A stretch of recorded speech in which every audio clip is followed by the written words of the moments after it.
Ini yang memandang ini bukan hanya orang Indonesia. Ya, orang luar juga ya. Orang luar yang memandang Indonesia itu bagaimana? Sudah meratifikasi United Nations Convention Against Corruption dalam penanganan kasus kok seperti ini.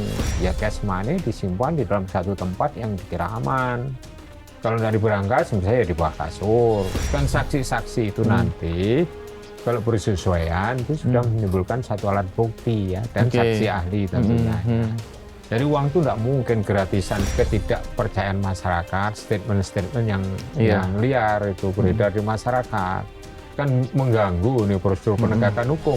Ya, misalnya di tingkat pengadilan bisa dibeli, di tingkat proses untuk pemberkasan dari penyidikan ke penuntutan bisa dibeli. Melalui prosedur dalam pemeriksaan itu saya kira insya Allah akan bisa terungkap.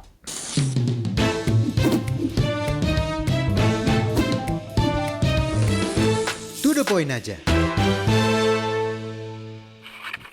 Kejaksaan Agung kini membentuk tim 9 untuk melakukan perlawanan. Mengumpulkan ex-jaksa yang pernah bertugas di KPK sebagai simbol kebangkitan. Di tengah perang institusi yang makin tidak karuan, kita akan bongkar aliran dana dan banyaknya kepentingan. Bersama pimpinan KPK periode 2007 dan 2011, Muhammad Yassin. Mas Yassin, terima kasih telah hadir di sama-sama. Selamat datang, Mas. Ya, sama-sama Mas Hendri. Kalau saya membacanya pembentukan tim 9 dengan yang berisikan mantan jaksa yang pernah bertugas di KPK, ini adalah sebagai simbol perlawanan dari Kejaksaan Agung dan menunjukkan KPK sudah mati suri. Benarkah pandangan saya ini, Mas Yassin? Ya. Pembentukan tim ini kan akibat adanya sprindik baru yang dikeluarkan hari ini. Ya, betul. Kisarannya kompresnya kan jam 15. Betul. Jadi kalau kita hubungkan ke bagaimana KPK hendak menangani kasus ini, itu sebenarnya ada prosedur lain. Yang nanti barangkali setelah kita berkembang diskusi, nanti baru kita hadirkan itu. Tapi sebenarnya memilih orang-orang dari mantan jaksa yang ditempatkan di KPK, itu yang pertama dipilih bahwa mereka punya kompetensi. Karena KPK kan banyak menangani kasus yang sifatnya tuh sangat variatif ya, tuh macam-macam di KPK itu ya, melibatkan penyelenggara negara dan penegak hukum itu terujilah di sana. Setiap hari gelar kasus di waktu jam 4 sore itu bersama-sama dengan penyelidik, penyidik, penuntut umum yang dari kejaksaan dan pimpinan KPK itu selalu seperti itu. Nah, jadi itu dari aspek kompetensinya ya barangkali kompetensi dan integritas barangkali terjamin. Tapi justru keluarnya sprindik ini yang menjadi bahan pertanyaan masyarakat. Apakah ini sudah sesuai dengan aturan hukum atau due process of law atau tidak? Ya kalau tidak kan mengundang upaya dari pihak yang statusnya tersangka dari kepolisian itu untuk mengajukan pra-peradilan. Ini yang menjadikan suatu hal yang perlu dicermati dan pasti akan berkembang ke sana. Jadi dia akan melakukan upaya hukum yang tersangka itu, Pak AF ini, yaitu atas status tersangka kepolisian, dilimpahkan, kemudian dibentuk artinya dikeluarkan sprindik, diperiksa ulang di kejaksaan, kemudian dia turun statusnya itu sebagai saksi itu maladministrasi. Solusinya adalah di pra-peradilan itu nanti. Dari yang bersangkutan akan menuntut untuk dilakukan pra-peradilan. Nah, ini semakin gaduh lagi ini. Kalau diajukan pra-peradilan dengan penetapan FA ini penetapan tersangka FA tanpa melalui proses pemeriksaan. Ini kan tampaknya mudah sekali menang di pra-peradilan. Ya, akhirnya akan kasusnya akan akhirnya mengalir begitu saja, hilang gitu. Ya. Jadi betulnya apa melanggar itu dari ketentuan yang ada dalam KUHP yang baru. Jadi pakai tahapan, paling tidak ada 3 tahapan itu. Nah, yaitu yang pertama tuh adalah setelah mentersangkakan itu, kemudian saksi dan barang buktinya itu dikumpulkan, kemudian diproses secara mendalam sehingga tuntas, memenuhi kriteria P21, baru diserahkan ke Kejaksaan. kejaksaan. Iya. Kejaksaan akan membuat pemberkasan untuk proses berikutnya, yaitu proses di pengadilan, yaitu penuntutan. Seperti itu. Kalau prosesnya tidak seperti itu, berarti menyalahi KUHAP. Kalau menyalahi KUHAP, betul yang disebutkan oleh Mas Hika tadi, atau potensi untuk diajukan pra-peradilan. Ini hebohnya saat sekarang itu seperti itu. Nah, sedangkan kalau kita melihat nature of corruption-nya itu, sebenarnya itu korupsi yang ditangani oleh kepolisian, dalam hal ini adalah pemberantasan tindak pidana korupsi, apa istilahnya, Komnas Tipikor dan Polda Metro Jaya itu yang melakukan penggeledahan juga itu. Nah, itu seharusnya bahwa penanganan kasus itu tidak ada unsur yang di dalamnya itu adalah ada korupsinya. Sementara ditanganin kasusnya dicegat di kejaksaan bahwa ada uang yang mengalir, diduga itu adalah untuk kepentingan itu. Kepentingan apa?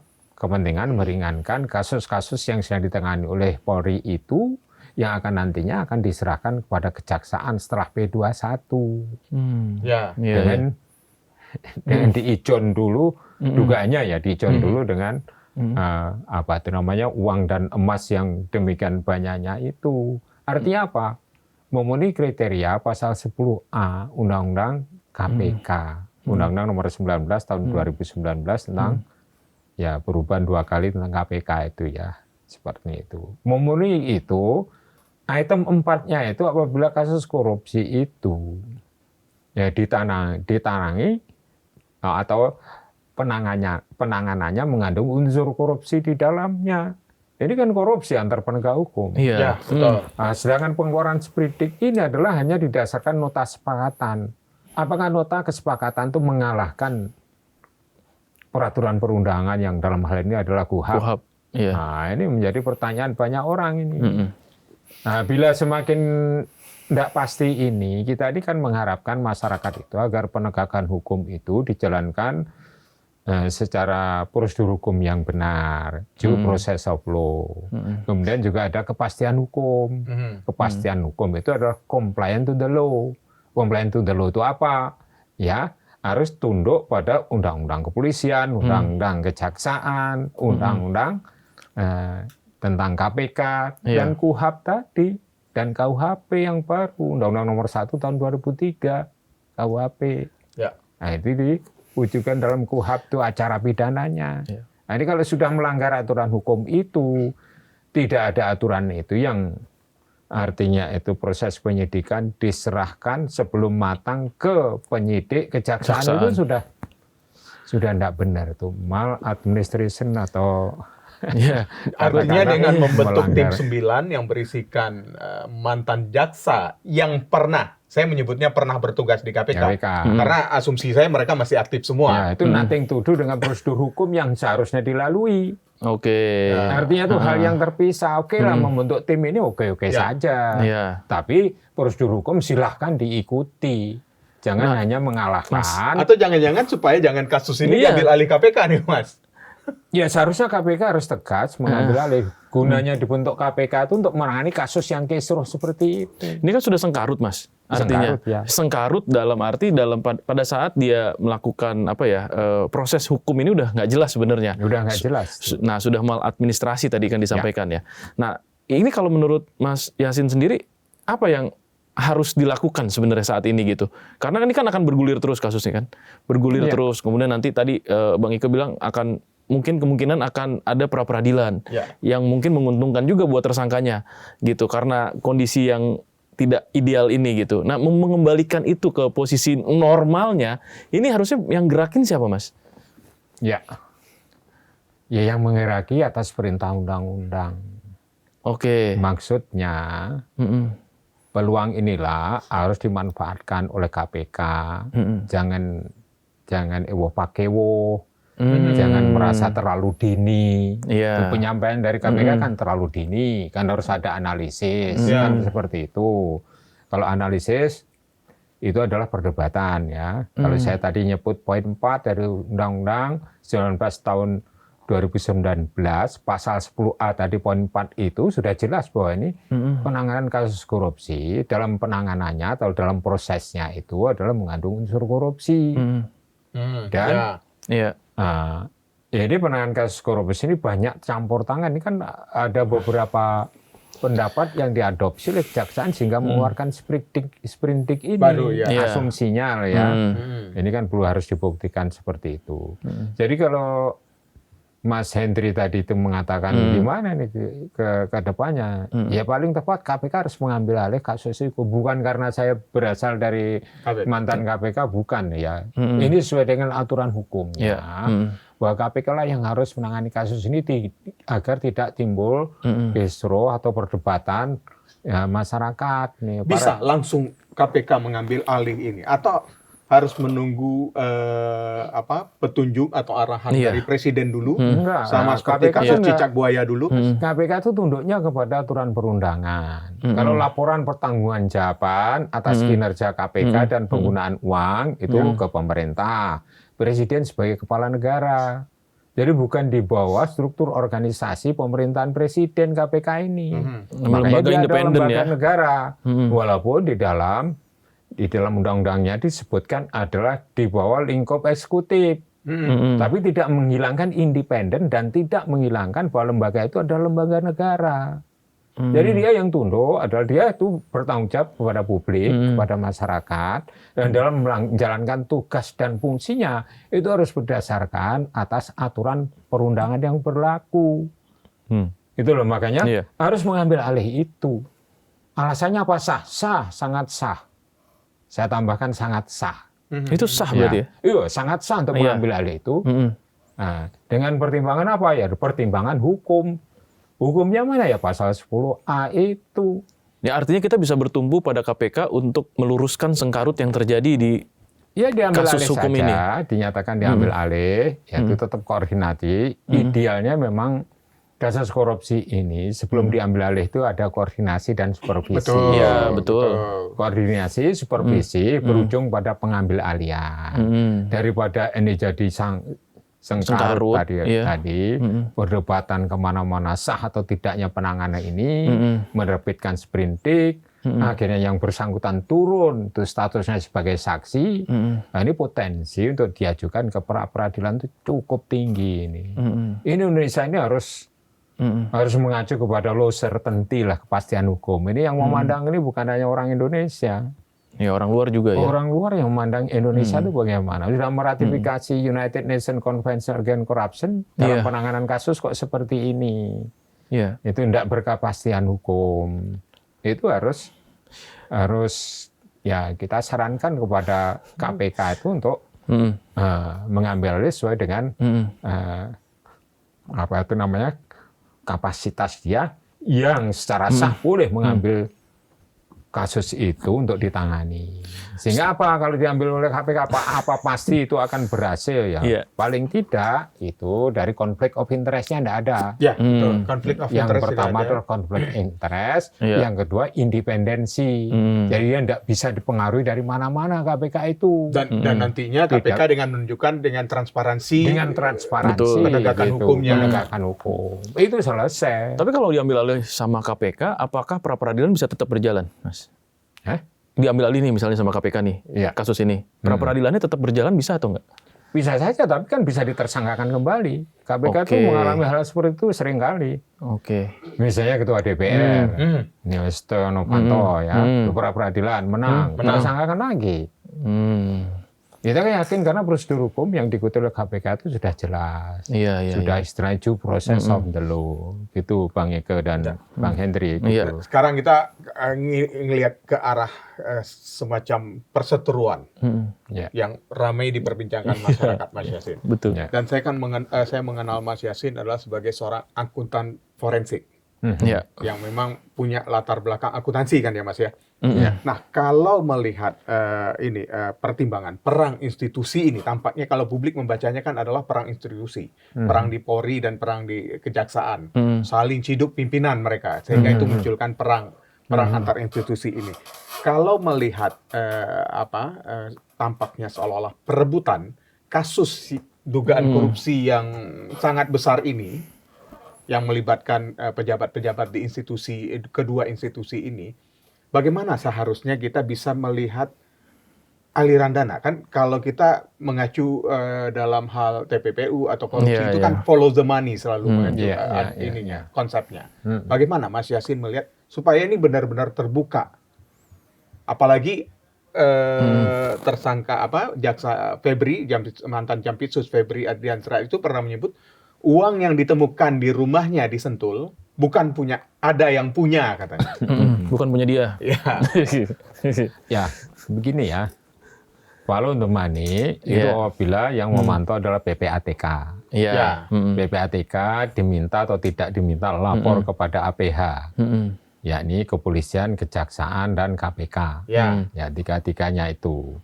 Kemudian yang tidak melalui financial institution, banking or non-banking, itu kita harus apresiasi kepada Kompas Tipikor, Polri.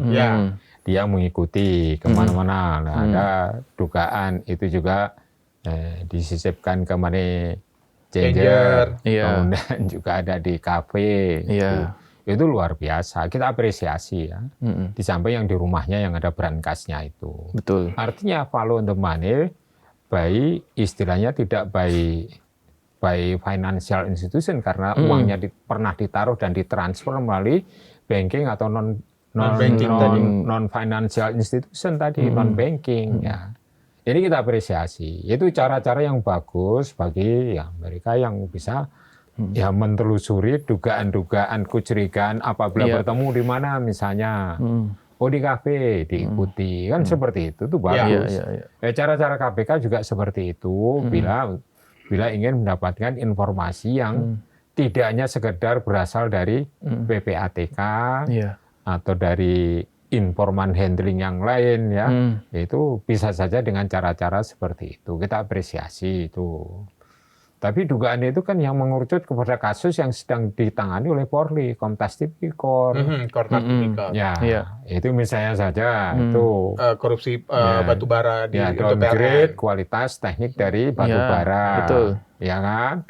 Di samping itu juga volume dari penyetoran batubara. Ini kan menimbulkan itu.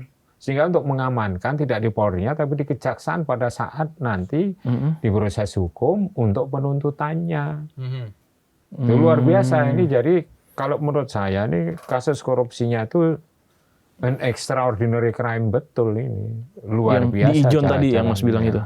Dia dipadukan dengan tindak pidana pencucian uang atau layering kalau ini. Diwujudkan uang yang haram itu dari dugaan suap-suap yang dari pengadaan barang dan jasa dan yang lain-lain, pembayaran utang misalnya ya, dari kewajiban Krakatau Steel maupun yang dari PT Asabri, itu kan luar biasa sekitar 24 triliun yang dia mainnya adalah di money market, itu kan luar biasa itu. Betul-betul an extraordinary crime. Justru KPK itu didirikan untuk menangani an extraordinary crime, sehingga KPK itu adalah an extraordinary body yang bisa menangani kasus korupsi yang kategorinya adalah an extraordinary crime tadi itu, Bung Hendri. Iya, ini sudah ada instrumennya lah di KPK gitu ya maksudnya ya Mas ya. Iya. Untuk KPK bisa kan lebih canggih, itu. punya kewenangan yang lebih dibanding yang lain. Bisa melakukan penyadapan di saat itu tahapan penyelidikan. Itu mestinya digunakan oleh KPK berkoordinasi dengan APH sebelumnya. Ya ini kepolisian dan juga bisa dengan kejaksaan. Itu. Jadi kasus ini kalau menurut saya harus tuntas. Artinya tuntas itu harus diselesaikan dengan prosedur hukum yang sah, yang sah loh ya, sesuai dengan aturan perundang yang berlaku dan transparan dan berakuntabilitas. Nah itu yang bisanya KPK bertanggung jawab kepada publik. Nah, yang paling penting itu. Iya. Nanti pada waktu konferensi pers misalnya ada perkembangan menjadi penuntutan itu kan ya bisa saja dilalui pertanggungan jawab kepada publik, ditanya di DPR misalnya oleh Komisi 3. Saat itu juga akan menyampaikan seterang-terangnya, di situ juga ada wartawan kan di situ. Iya, betul. Nah itu baru puas masyarakatnya. Kalau ditangani seperti ini, partially, ini legowo lah ini misalnya kejaksaan, serahkan aja ke KPK atau KPK mengambil alih secara sah. Soalnya prosedur hukum. Dan itu atas. Padahal kalau kita melihat dari koridor hukumnya, Mas Yasin tadi menyampaikan bahwa di pasal 10 ya KPK bisa mengambil alih dengan menggunakan undang-undang itu ya Mas ya? Iya. Bisa mengambil alih dengan undang-undang itu. Iya. Artinya kalau saya membaca dengan kebijakan pimpinan KPK akan mengambil alih, itu akan lebih terang benderang kasus ini. Iya. Jadi walaupun ini bukan jurisprudensi, meskipun karena ada ketidakpercayaan publik juga sedikit terhadap KPK saat ini. sebagai dasar acuan, walaupun tidak bisa dikatakan sebagai jurisprudensi, karena kan tidak diputuskan oleh hakim. Ya.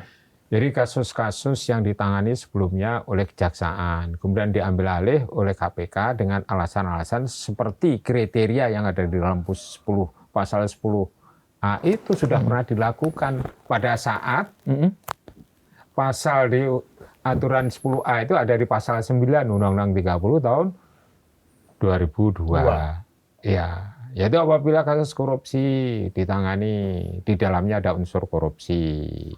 Apabila kasus korupsi ditangani berlarut-larut tanpa alasan yang jelas, nah itu sudah diambil itu kasus misalnya kasus korupsi mengenai renovasi Wisma di Kedutaan Besar Singapura. Duta Besar Singapurnya kena, kemudian Duta Besar Amerika yang pada saat peristiwa tempus delictinya dia sebagai sekjen di Kementerian Luar Negeri kena juga. Terus kasus juga nih pengambil alihan dari KPK, kasus yang diproses oleh Kejaksaan dan POM TNI yang pengadaan helikopter itu kisarannya tahun 2019 lah katakanlah. Kalau yang tadi pengambilan alihan yang satunya itu tahun 2008 di masa kami itu. Itu sudah ada tuh aturan yang bisa menjadi acuan untuk melaksanakan pengambil alihan kasus ini kalau sekarang berdasarkan pasal 10A Undang-Undang Nomor 19 tahun 2019 gitu loh. Jadi bukan karena saya ulang lagi ya, bukan karena saya dari KPK atau kemudian tapi memang ada undang-undangnya. Tapi tidak ini. Bila kita mempertimbangkan aspek hukumnya itulah yang paling pas yang tidak ada sanggahan dari masyarakat karena memang sudah menjadi kewenangannya. Jangan ewoh KPO, jangan merasa terlalu dini. Kalau dianalisis kasus korupsinya itu mengandung unsur korupsi itu. Item 4 itu sudah masuk dalam pasal 10A. Ini menarik sih sebenarnya ya, Mbak. Ya, kita menyadari bahwa yang menjadi permasalahan. Betul. Ya. Dan kita juga melihat bahwa memang ini kasus yang extraordinary tadi yang disampaikan karena dilakukan juga oleh penegak hukum. Penegak hukum. Nah, ini dan high ranking official dan high ranking official di mantan Jampitsus, ya kan? Ya. Dan sebenarnya kan Mas Yasin juga pasti pengalaman juga nih Mas melihat banyak sekali kasus-kasus korupsi dan penanganannya. Nah kalau dilihat sebenarnya kalau koruptor-koruptor kayak gini Mas, ya, nyimpen uangnya tuh gimana cara sih Mas? Sebenarnya Mas, maksudnya dalam arti gini, ya kan banyak ya cara ya Bang Ika. Ada yang misalnya mentransfer ke luar negeri gitu, ya kan. Terus kemudian ada yang menjadikannya itu sebagai aset. Ada juga yang disimpan di dalam rumah. Nah ini kan yang ini disimpan di dalam beberapa tempat gitu ya di rumah gitu. Ada 12 lokasi dan terus kemudian bentuknya juga bermacam-macam ya. Kayaknya udah ada perkembangan dari hanya sekedar rupiah, dolar Amerika, dolar Singapura sekarang ke emas nih. Gitu. Nah, ini memang seperti itu modus operandinya atau sama kah? Atau mungkin di sini ada perkembangan yang lebih signifikan lagi, Mas? Ya. Emas itu seharusnya disimpan di dalam. Misalnya itu kan ada bank-bank yang menawarkan jasanya untuk menyimpan deposit box gitu untuk emas. Dan juga ada kalau misalnya itu disimpan di bank kan cepat ketahuan. Demikian juga dengan uang. Dengan transfer itu sudah pasti dipantau oleh PPATK. Makanya modus operandi yang sekarang itu kalau ngasih uang juga tidak transfer. Ya, kasus-kasus kecil misalnya yang ditangkap KPK OTT itu kan langsung cash ya. Langsung cash. Itu bungkusnya adalah tas kresek. Itu artinya yang ingin saya jelaskan itu bahwa sekarang modus operandinya yang tidak melalui transaksi resmi, baik mengenai money changer, mengenai lembaga asuransi, lembaga investment, lembaga banking itu sudah tidak lagi. Ya caranya seperti itu tadi. Ya cash money disimpan di dalam satu tempat yang dikira aman. Kalau dari berangkas misalnya di bawah kasur atau di basement seperti itu sekarang itu. Sehingga melacaknya tuh memang perlu effort yang lebih dan harus harus jeli untuk menganalisis itu yang kalau pergerakannya tidak secara elektronik atau digital itu kan sulit, itu manual kan. Makanya Mas Yassin memuji tadi ya apa yang dilakukan pihak kepolisian bisa menemukan uang yang sebesar itu. Lah tuh. Nah, tapi ketika sudah kelihatan nih uangnya nih, kan jadi pertanyaan publik kan sebenarnya siapa yang punya nih segini banyaknya atau dari mana nih asalnya kan gitu ya Mas. Nah itu gimana cara membuktikannya ya? Atau enggak cara menelusurinya lah gitu? Follow the money, udah ketemu nih money-nya gitu. Terus follow siapa lagi gitu? Ya itu kan ada beberapa yang dipanggil saksi persesuaian, pernah bertemu siapa saja, misalnya di suatu tempat, entah di rumahnya atau di kafe atau tempat lain, gitu, atau di lapangan golf atau di lapangan yang lain, kan begitu. Kan saksi-saksi itu nanti kalau bersesuaian itu sudah menimbulkan satu alat bukti ya, dan saksi ahli tentunya. Jadi uang itu tidak mungkin gratisan itu tanpa adanya suatu katanya predicate crime-nya apa? Ya suap itu tadi kan.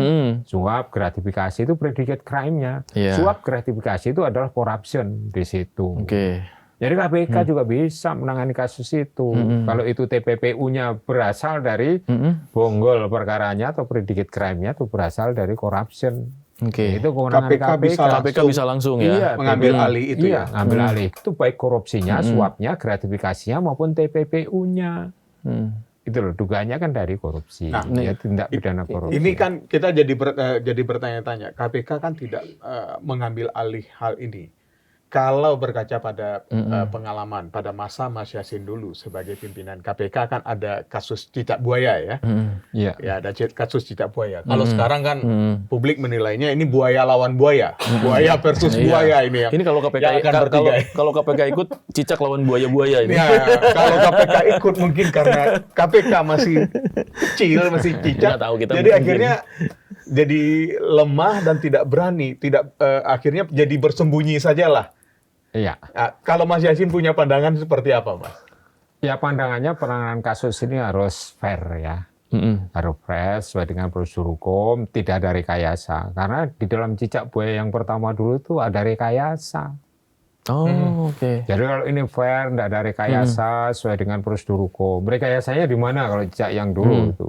Kan semuanya itu kan adalah bukti-bukti yang dikumpulkan dengan cara-cara merekayasa seakan-akan kejadian itu benar-benar terjadi padahal tidak ada peristiwa pidananya. Itu tidak ada peristiwa pidananya, dikarang-karang saja melalui tulisan, kemudian dibukukan, bukunya diedarkan kemana-mana, ya kan? Terus kesaksian-kesaksian palsu, akhirnya kan terungkap bahwa kita punya prosedur lawful interception, menyadap orang yang sedang berbicara, merancang rekayasa itu masuk di dalam sadapan KPK. Itu rekayasanya di situ tuh pasti dan 100% benar karena itu di-setel pada waktu Pak Mahfud MD sebagai Ketua MK, Mahkamah Konstitusi. Lah, apa ada itu rekayasa itu yang kamu tunjukkan itu? Bisa Pak, rekayasa itu ada berupa global interception, yaitu rekaman dari KPK atas orang-orang yang berniat jahat, kesadap oleh KPK, karena pas-pas orang inilah yang menjadi fokus KPK karena berhubungan dengan tersangka. Nah, berapa jam di setel? Ya kurang lebih 4 jam. Nah, siapa yang pernah mendengar? Ya pimpinan KPK dengan yang penyidik yang melakukan itu bersama-sama dengan direktur monitor pada saat itu. Jadi bisanya di setel itu di depan pengadilan.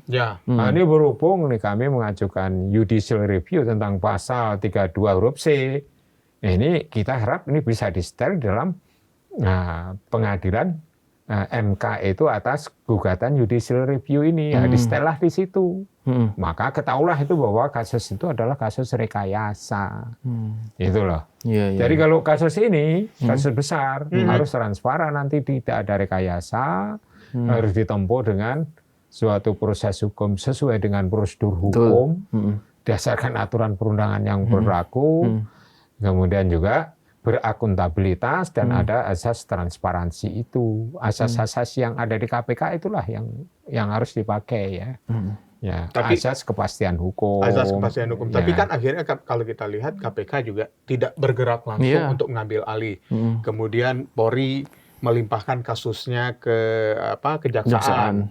Dan kemudian yang menurut Pak Mahfud ya itu melanggar KUHP sebenarnya. Karena pelimpahan itu ya bukan begitu caranya. Ada prosedur-prosedur yang dilakukan. Ada penyelidikan dulu di kalau kepolisian. kita lihat dari perang institusi penegak hukum saat ini, jadi akhirnya publik menilai ada kasus besar yang melibatkan untuk mengalihkan isu dari otak korupsi yang lebih besar lagi. Kalau Mas Yasin sendiri, apakah percaya sebenarnya bahwa ini ada untuk melindungi mafia yang ternyata mafia yang dilindungi ini adalah orang yang kelompok yang sama antara aparat penegak hukum, baik di kejaksaan, kepolisian, maupun ada mungkin juga KPK, sehingga KPK tidak berani bergerak dengan cepat, gitu, Mas.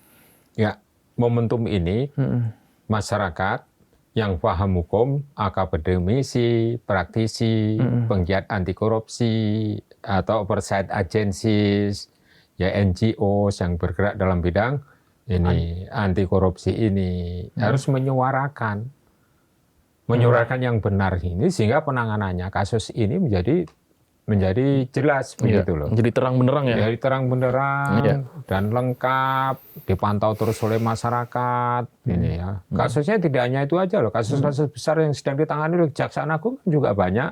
Ya. Betul. Seperti MBG dihentikan itu. Kemudian yang berperan sebagai whistleblower itu apa yang dia sampaikan tidak disampaikan juga ke publik pada waktu siaran pers itu. Ya minimal kan nama-nama yang disampaikan dari proses hukum misalnya seperti itu. Jadi kalau tahu-tahu terus kemudian tidak pernah disinggung kemudian dihentikan itu kan timbul pertanyaan masyarakat gitu. Ada apa kasus-kasus besar yang kerugian negaranya tuh triliunan, ratusan triliun itu ya. Kan betul. Diduga kan separuh di antara anggaran itu 300 triliun yang 150-nya itu kan tidak jelas. Itu loh yang sedang diselidiki oleh Kejaksaan Agung kan itu. Kasus-kasus besar itu. Sementara KPK ya bukan kita merendahkan KPK enggak ya. Menangani kasus yang lain tapi kan levelnya di bupati, wali kota, kepala daerah. Bukan merendahkan, tapi kan ada kasus besar. Ingat kalau kita dalam tujuan pendirian KPK itu justru untuk menangani kasus-kasus yang sifatnya adalah kasus yang luar biasa. An extraordinary crime yang kita sebutkan tadi. Jadi kami juga mendukung selama itu adalah ya sesuai dengan hakikat dan dasar alasan didirikan KPK itu kan untuk itu. Betul. Bergeraknya juga harus lebih leluasa dan lebih bisa mengembalikan kerugian keuangan negara yang besar. Jadi Mas Yasin bisa dibilang mendorong KPK nih ya untuk segera ikut. Ya, bukan berarti terlibat dan kembali ikut lagi tadi ya.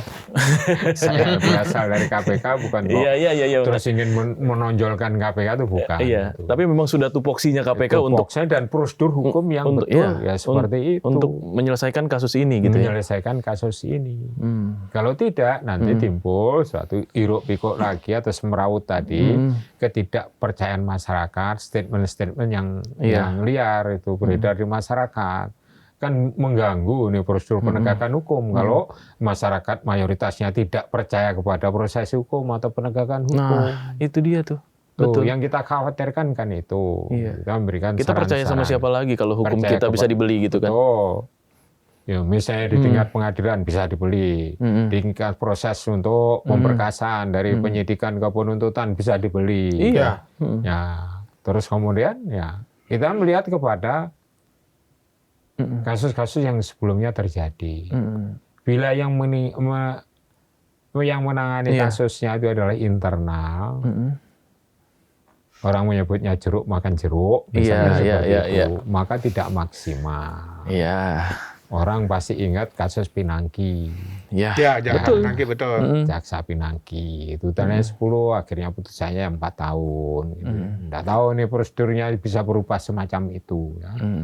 Padahal kan uangnya kan cukup besar, itu 7 miliar itu. Itu pada kasus jeruk makan jeruk. Oh, iya. Apalagi Betul. ini, Ya. jeruk meras jeruk, kemudian jeruk itu melaporkan bahwa air jeruknya sudah habis. Makanya tuh luar biasa. Luar biasa sekali. Luar biasa. Ini kasus olahan jeruk ini. Misalnya kasusnya Pak Firly Bahuri. Iya. Yang menangi kan juga Polri. Iya. Itu kan tidak ketahuan ujung pangkalnya ya. Udah tersangka sudah iya. Iya. Dan proses berikutnya Belum seperti apa kan ketahuan. nggak jelas. Ini. Iya, benar. Ini tanda tanya kalau itu ditangani di internal instansinya. Kalau yang sepanjang masalah korupsi yang ditangani oleh internal KPK sendiri yang saya lihat, ya kalau misalnya Pak AA yang mantan itu kan bukan kasus korupsi ya, Iya. Pak, ini ya, misalnya penegak hukum lain yang menangani. Kalau kasus korupsi yang ada di KPK itu berlipat itu hukumannya dan prosesnya adalah serius. Karena kita bertanggung jawab kepada publik dan di dalam aturan itu ada tambahan sepertiga hukuman, sepertiga dari total hukuman yang dijatuhkan, gitu loh. Mas, kalau sekarang Mas Yasin melihat KPK seperti apa? Masih seperti yang dulu kah atau sudah ada pergeseran nilai di KPK sendiri? Sebenarnya kalau kita lihat dari ya, Dibanding dari yang dulu proses ya, hukum dibanding yang misalnya, dulu. ini ya cukup baik juga. Ini dari misalnya OTT ini udah 17 kali atau 18 kali dari Januari sampai Juli lah ya. Iya, betul. Ya, tapi kan katakanlah tingkat kerugian yang ditimbulkan dari korupsi itu kan tidak sebanyak seperti yang ditemukan oleh Kostas Tipikor sama Polri. Kejaksaan. Sama sama Polda itu Polda, betul. Ya, pada pengledanya seperti itu. Ya maksudnya ya kita mengapresiasi apa yang dilakukan oleh KPK ya sesuai dengan aturan perundangan yang berlaku. Lingkupnya adalah penegak hukum dan juga penyelenggara negara. Ya, Penyelenggara itu adalah level atas juga. Iya, gitu. betul. Ya kita apresiasi, tapi yang pas kasus ini KPK harus lebih concern juga. Ya ini udah semuanya lengkap nih, penyelenggara negara, iya, penegak hukum, yang iya. pas kasus ini kan yang kasus terjadi carut marut ini, ya ini kan harus segera turun sehingga betul mengembalikan kepercayaan masyarakat terhadap penegakan hukum di Indonesia. Gitu loh. Kepada siapa lagi kami bergantung. Ya, yang lain harus artinya harus mentaati hukum, itu sesuai dengan prosedur hukum kok. Bukan ngawur KPK mengambil alihnya seperti itu. Nah, menurut saya seperti itu. Tapi kalau memang tetap ditangani oleh kejaksaan. Nah, ini kan belum kita bahas tadi. Iya. Ini nanti timbul hiruk pikuknya itu ya istilahnya ya kecurigaan tertentu. Iya, pasti. Seandainya memutuskan sesuatu yang tidak sesuai dengan yang seharusnya, maka KPK sebagai koordinasi dan supervisi yang sesuai dengan perintah pasal 6 itu tidak bisa berbuat apa-apa kecuali ngambil alih. Meskipun dengan dibentuknya tim 9 yang berisikan jaksa yang pernah bertugas di KPK. Ya kalau pengambilan keputusan kan yang memerintahkan kan ya Jaksa Agung. Iya. Atau Jampitsus yang baru nih. Tim 9 itu hanya rekomendasi ya? Dari luar tuh hanya semacam gelar kasus bersama. Tapi pengambilan keputusan tetap ya atas pejabat misalnya yang berwenang. Atas proses hukum terhadap Jampitsus ini kan tetap ada di kejaksaan, bukan di KPK. Paling nyarankan agar ini lebih cepat begini kalau nggak ditaati misalnya. Kewenangan koordinasi supervisi yang diatur dalam pasal 6 itu nggak bisa misalnya upaya paksa untuk intervensi di dalam proses hukumnya kecuali diambil alih. Itu maka KPK yang nangani. Yang paling benar harusnya langsung mengambil alih, Bang Ika. Kalau ya supervisi, penelaahan, penelitian, itu kasus ini udah kasus besar udah jadi kok. Nggak usah gelar kasus. Gelar kasus itu umumnya digelar pada saat tahapan penyelidikan ke penyidikan. Gitu loh. untuk knowledge sharing antara Iya. ketiga APH. Bahwa ada kasus ini. Ya, ini cara penanganannya berdasarkan pengalaman kami, begini dan lain sebagainya, Iya. termasuk membantu dalam hal-hal khusus. Misalnya membantu untuk menemukan buronan. Ya. Nah, misalnya Tabrani Ismail yang sudah berubah muka, tapi Betul. berubah muka, tapi suaranya kan tidak berubah. Iya. Ditemukan oleh KPK, serahkan ke kejaksaan. Paling itu. Yaitu untuk kerjasama. Kalau substansi pengambilan keputusan atas penanganan kasus tertentu, ya itu tidak bisa tuh instansi luar itu melakukan intervensi, nggak bisa. Gitu. Oh, ini. Jadi sebenarnya kalau memang ini serius ditangani, jejak uang yang ditemukan oleh Kortas Tipikor Polri ini bersama Polda Metro Jaya sebenarnya Diserahkan ke kas atau negara. gampang, mudah atau sulit untuk ditelusuri jejak uangnya, Mas? Dari Saya siapa kira- nih gitu? Seperti yang saya jelaskan dulu melalui prosedur dalam pemeriksaan itu, saya kira insya Allah akan bisa terungkap semuanya. Nggak mungkin ujuk-ujuk tuh uang itu Ada di situ mengalir ya? sendiri ke brankas atau Iya, emas iya. itu nggak ada yang ngangkat itu masuk ke dalam brankas itu nggak mungkin. Jadi pasti ada ya orang yang mengetahui hal itu. Nah, saksi-saksi nanti kan penegak hukum yang dalam hal ini adalah yang pada waktu itu adalah Polri ya. Misalnya tuntasnya sampai P21 baru diserahkan ke kejaksaan, itu baru betul gitu loh. Iya. Dan kita Bukan- juga harus mengharapkan 15 saksi kalau menurut Kortas Tipikor sudah Ya. memeriksa 15 saksi, berkas pemeriksaan 15 saksi ini juga ikut serta diserahkan juga gitu harusnya ya Mas. Iya, enggak. Ya, misalnya udah diserahkan tapi harus mempunyai status lengkap Sebagai atau apa? P21. Iya. Oke. Apakah sebagai tersangka atau Iya. Dan tersangkanya saksi? sudah diperiksa oleh Iya. oleh Polri Iya, pada iya, saat iya. itu. Artinya gini Mas, Ya, artinya bukan sekarang ini masih mentah serahkan ke kejaksaan. Iya, Kejaksaan mengeluarkan sprindik ini jadi perdebatan hukum kalau yang Iya seperti sih, ini. betul. Ya artinya bisa dibilang ya ex Jampitsus ini ya, itu hanya pion aja gitu ya.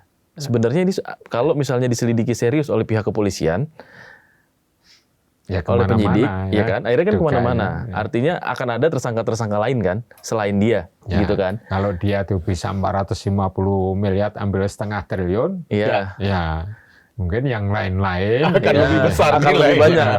Jangan-jangan Pelaku. emasnya sampai 100 kilo ya. ya, Nah. pelaku utamanya itu kan belum ketahuan gitu.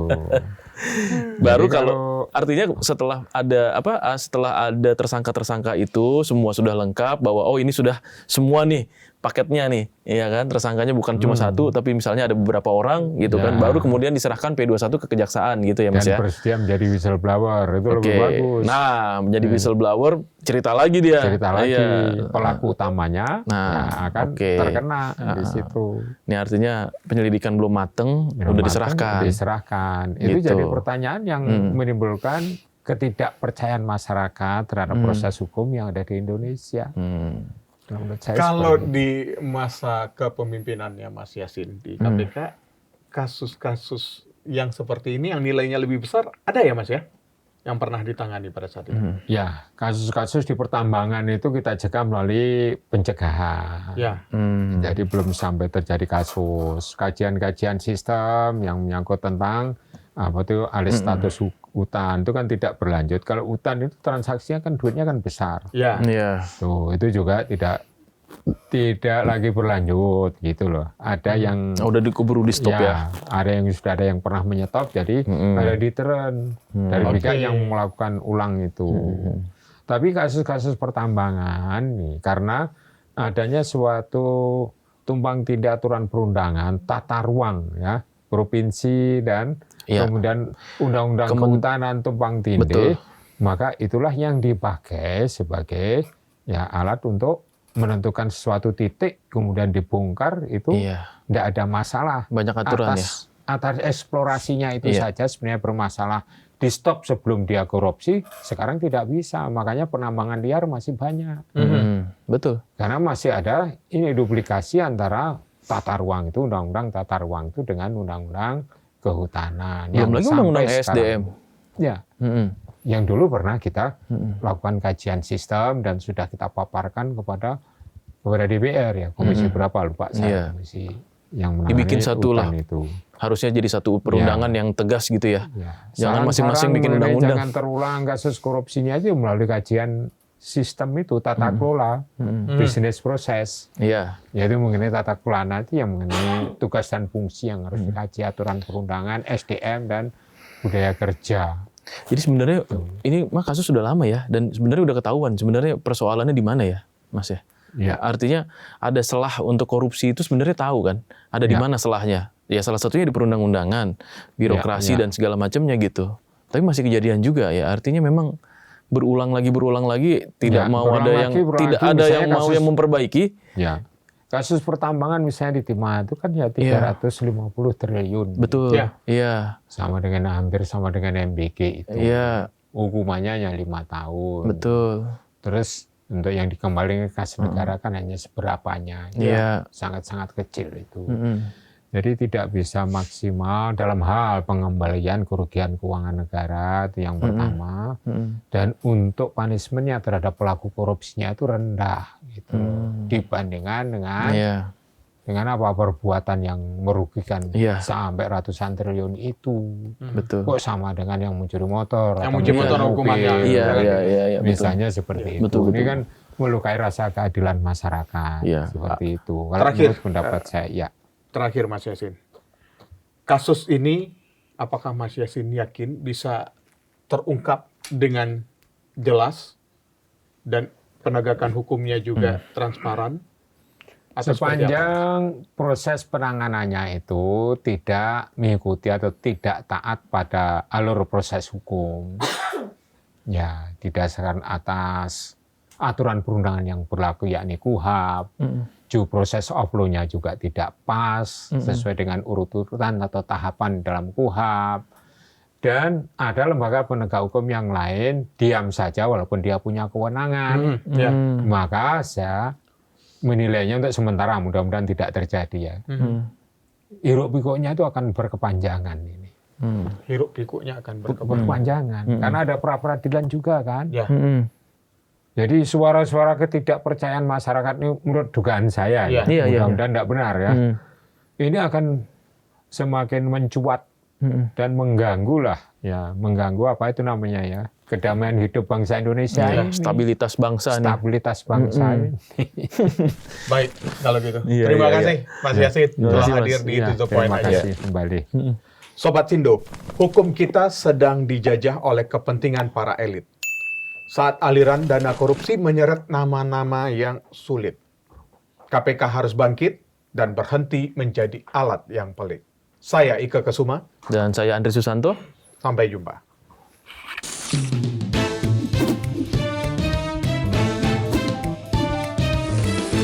To the point aja.